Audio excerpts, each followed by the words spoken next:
people don't really respect or understand like everything they've had to give to be where they are. And people almost think that it was like, oh, you were just good at basketball, or you were just good at football, and then now they're paying you millions of dollars to do it. But they don't understand like the sacrifice and the time and everything that it takes to get to that level. And so I remember this doctor saying something like, you know, it's just a game. Like all of you guys, when you get done playing, it's like you're depressed and all these other types of things. But it's just you got to play a child's game. Why can't you move on? And so I said, okay, well, first, I want you to think about the fact that you're a doctor. What if the only way you could be a doctor is if you were one of the 450 best doctors in the entire world?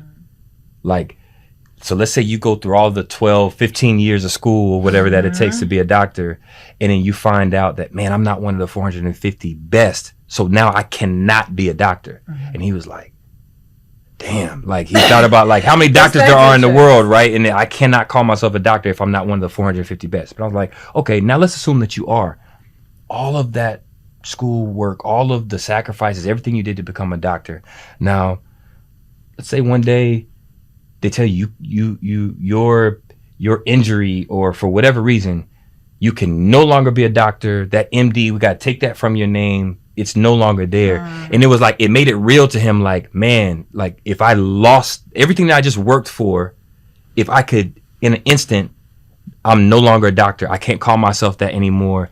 And I think he finally understood the emotional connection to even how people see themselves. So when people become doctors, it's a great accomplishment of what you've done. But now you've even the label that you give yourself, identity, right? Your identity is now tied to that 100%. That thing.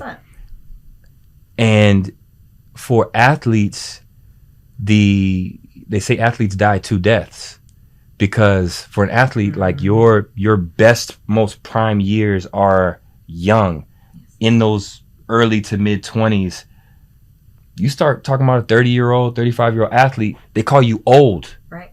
You know what I'm saying? Like they're like, man, LeBron James. No, it's miraculous what LeBron James is doing to be able to play at 40. Right. But 40 is not old. But they're like, he's an old man playing the game. I mean, if you think about Simone Biles and what she went through in Tokyo, right? The reason why people don't understand why the stakes were so high for her is because her returning in Paris is extremely unlikely as far as age is concerned. Exactly. The Olympics happen every 4 years. A 27-year-old gymnast competing is much different than a 23-year-old gymnast competing. And it's considered old, but in life terms, that's so young.